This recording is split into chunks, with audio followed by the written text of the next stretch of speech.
Mi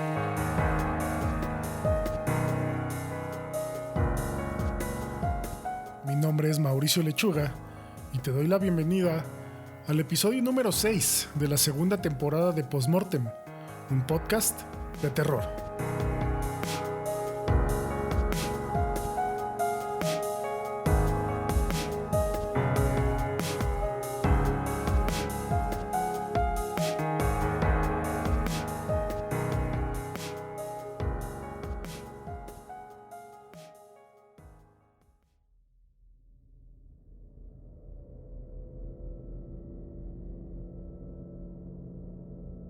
Recuerdo el día en el que empecé a perder mi audición. Lo recuerdo porque dos cosas pasaron el día anterior. Había recibido una inyección particularmente dolorosa y adormecedora en el consultorio del dentista antes de que me hicieran una operación. Y mi hija fue violada y dejada por muerta en un basurero, justo afuera del campus de su universidad. Recibimos la llamada a las 4 de la mañana.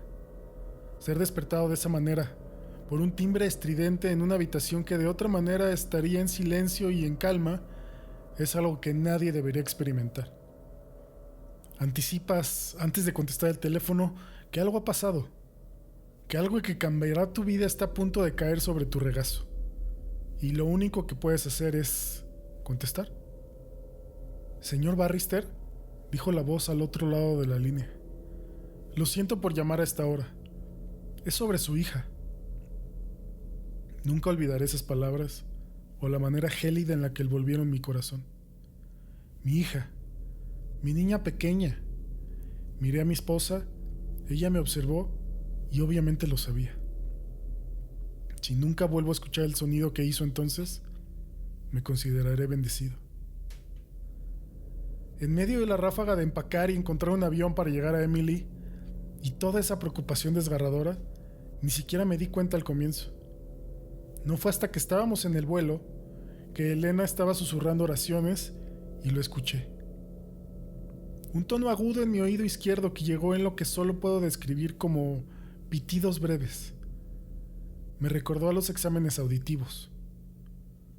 Metí mi dedo en mi oído y lo moví alrededor, tratando de aminorar el sonido, pero permaneció constante, irritante y pitando todo el tiempo. Sin embargo, lo dejé al reverso de mi mente tan pronto como aterrizamos. Nos apresuramos al aeropuerto, al hospital, en donde Emily estaba inconsciente con una serie de máquinas manteniéndose vigilantes al lado de su cama. Las había visto incontables veces antes, y sabía lo que cada una de ellas hacía y por qué estaban conectadas a mi hija. Pero en ese instante, eran monstruosidades extrañas y mecánicas que la hacían ver pequeña y frágil.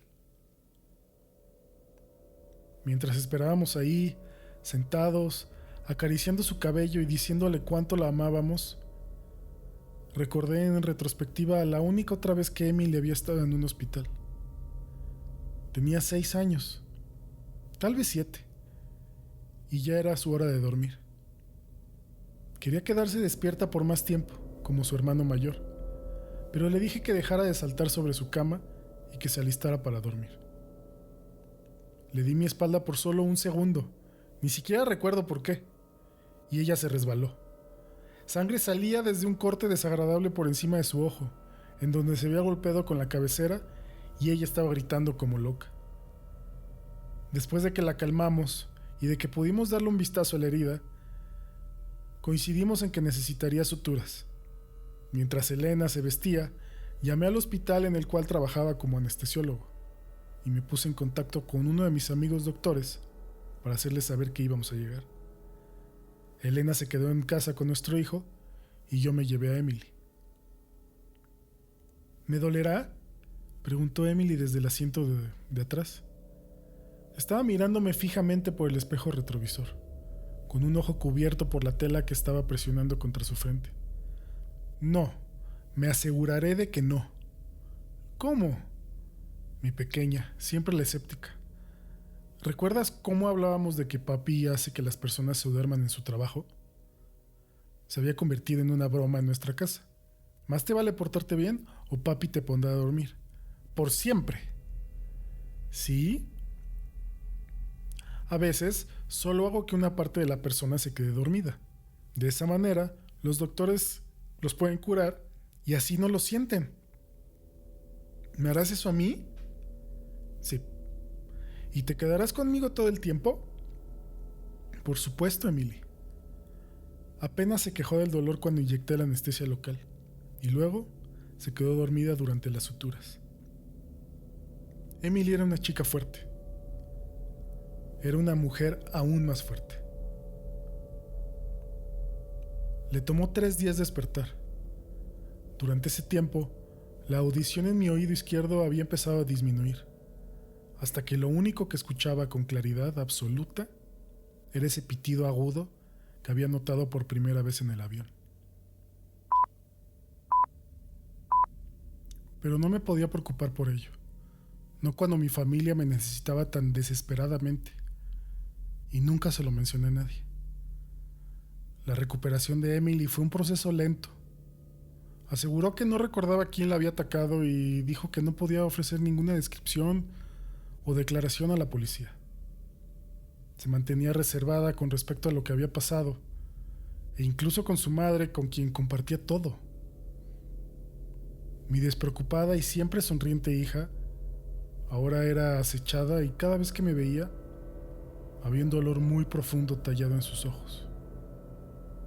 Nunca me había sentido así de inútil o vacío. Después de que fue dada de alta del hospital, se retiró silenciosamente de la universidad y se mudó de vuelta con nosotros, en donde pasaba la mayoría de sus días encerrada en su habitación. Mientras tanto, la sordera y el pitido en mi oído seguían sonando. Aún así, pospuse ir a revisarme. Asumí que fue algún tipo de anomalía con la inyección del dentista y no había mucho que se pudiera hacer sobre eso de todas formas. Sería casi imposible de comprobar. Mi atención estaba enfocada casi enteramente en Emily y en ayudarla de cualquier forma que pudiera. Al diablo con mis problemas. La colocamos en terapia, investigamos técnicas curativas, nos entregamos en su totalidad a su salud física y mental, en toda manera en la que ella nos lo permitiera, claro. Tomó meses, pero comenzó a sonreír de nuevo.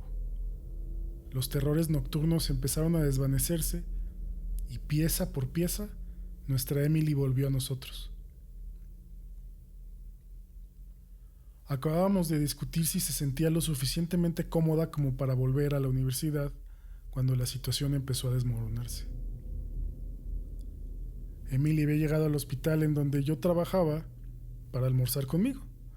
Estábamos sentados en la cafetería con nuestras bandejas de comida intactas mientras hablábamos de las clases que quizá les gustaría llevar.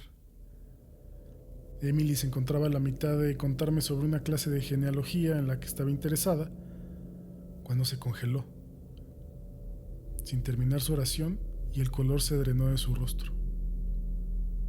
«Cariño, ¿estás bien?» Seguí su mirada fija hasta la línea de la caja, en donde un trío de personas estaban esperando a pagar por su comida, y luego la observé a ella de nuevo. «Debo irme», me dijo de pronto. «¿Pero qué es? Te quiero, papá». Y prácticamente huyó de la cafetería. Me giré hacia los de la fila y reconocí a 2. El jefe de medicina y a un oncólogo, pero al tercero no lo conocía. Era un hombre joven, alrededor de la edad de Emily, y el parentesco superficial que compartía con el jefe me hizo creer que era algún tipo de familiar. Quizá un nieto. Mientras más lo miraba, más ruidoso se tornaba el pitido en mi oído. Al llegar a casa esa noche, Emily estaba sentada en el pórtico trasero, viendo hacia la nada mientras nuestros perros me rodeaban el patio. Se sobresaltó cuando abrí la puerta corrediza. «¿Estás bien?», le pregunté tomando asiento a su lado. «Sí», me dijo. El silencio que cayó entre nosotros fue uno muy pesado. Sobre hoy, Emily. Víctor, me murmuró. No dije nada, temeroso de interrumpirle y causar que se aislara otra vez. Va a la misma universidad que yo. Llevamos la clase de biología juntos. Cada palabra sonaba como si estuviese siendo arrancada de ella a la fuerza. Descubrimos que éramos de la misma área, así que charlamos un par de veces acerca de clases y de cómo tú y su abuelo trabajan en el mismo lugar y luego intercambiamos fotos y eso. Y eso era claramente cosas que ningún padre quiere pensar que su hija está haciendo. Jamás. Así que solo asentí. Pero estábamos yendo demasiado rápido, así que le dije que solo quería que fuéramos amigos de nuevo. Y a él no le gustó. Me dijo que si no hacía lo que quería, compartiría las fotografías que le mandé. Su voz se fracturó y se alejó de mí. Ahora, eso es ilegal en muchos lugares y le dije que me aseguraría de que se metería en problemas. Y eso lo hizo enojar. Víctor la había acorralado afuera de un club y trató de hacer que se fuera a casa con él. Cuando Emily se rehusó, él se tornó violento. La había arrastrado al callejón y la atacó. Dijo que si llegaba a contarlo, compartiría todos nuestros mensajes para que las personas supieran que yo lo quería y que se aseguraría de que te despidieran y de que tu carrera se terminara. Emily estaba temblando en medio de sollozos. Su abuelo era el jefe de medicina y lo pudo haber hecho. La acerqué a mí y la abracé mientras lloraba. No importó cuánto traté de decirle que teníamos que llamar a la policía, se negó. No puedo, papá, no puedo, me dijo. Tiene mensajes y fotografías. Nadie me va a creer. Al día siguiente, cuando me presenté al trabajo, fui de inmediato a la oficina del jefe de medicina. No sabía qué era lo que iba a hacer o decir. Solo tenía que hacer algo. Apenas había tocado la puerta cuando él me llamó. Antes de que pudiera hablar, el doctor Gladson me miró y dijo: «Ah, bien, Marta te encontró. Quería hablar contigo acerca de mi nieto, Vic. Tendrá cirugía esta tarde. Nada serio, pero me gustaría que fuera su anestesiólogo. Le preguntaría a Taylor, pero él ya tiene una operación calendarizada». Casi respondí que no. Casi le grité que su maldito nieto era un monstruo. Casi le dije que preferiría verlo muerto. En su lugar, tomé un respiro hondo y dije: «Por supuesto. Bien, es a las 2:30 de la tarde con el Dr. Lim». A medida que me di la vuelta para irme, el pitido en mi oído izquierdo pareció ser tan fuerte que casi era palpitante. A las 2:30, como prometí, estaba sentado en la cabeza de la mesa de cirugía detrás del monitor de gas anestésico. Víctor, un joven bien parecido con una actitud arrogante, estaba recostado delante de mí. «Hola, Víctor», le dije.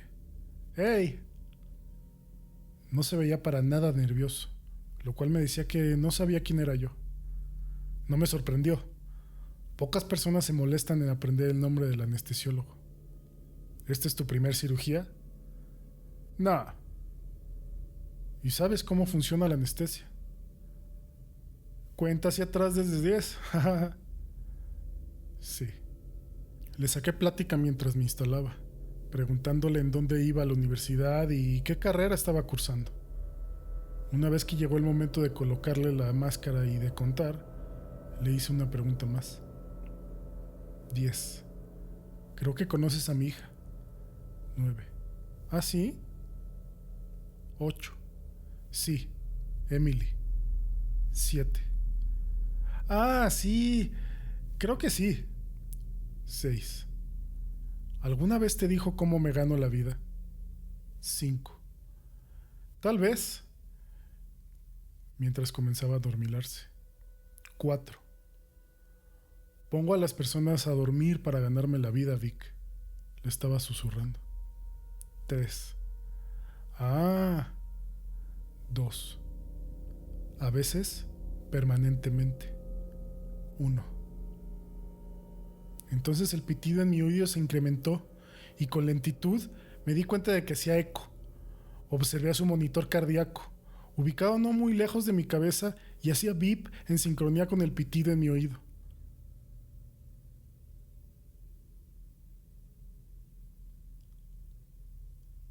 La cirugía transcurrió bien por más o menos 20 minutos, hasta que Víctor experimentó un declive en su presión sanguínea.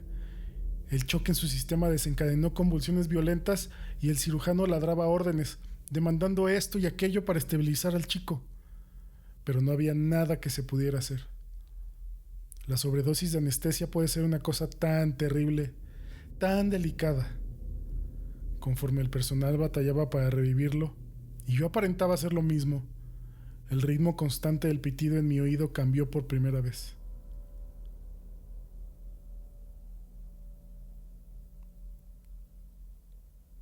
Víctor fue declarado muerto a las 3 de la tarde con 2 minutos.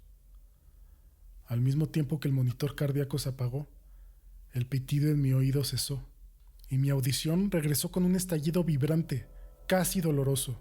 En ese momento, cubrían a Víctor con la sábana blanca y agradecí tener la máscara quirúrgica. Nadie podía ver que estaba sonriendo.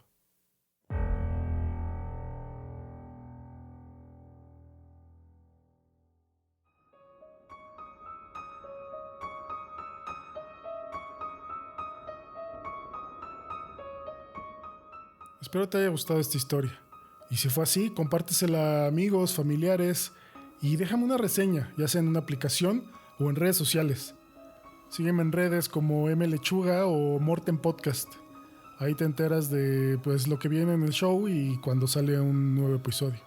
También en patreon.com/Morten Podcast puedes encontrar una forma sencilla para apoyarme con este proyecto.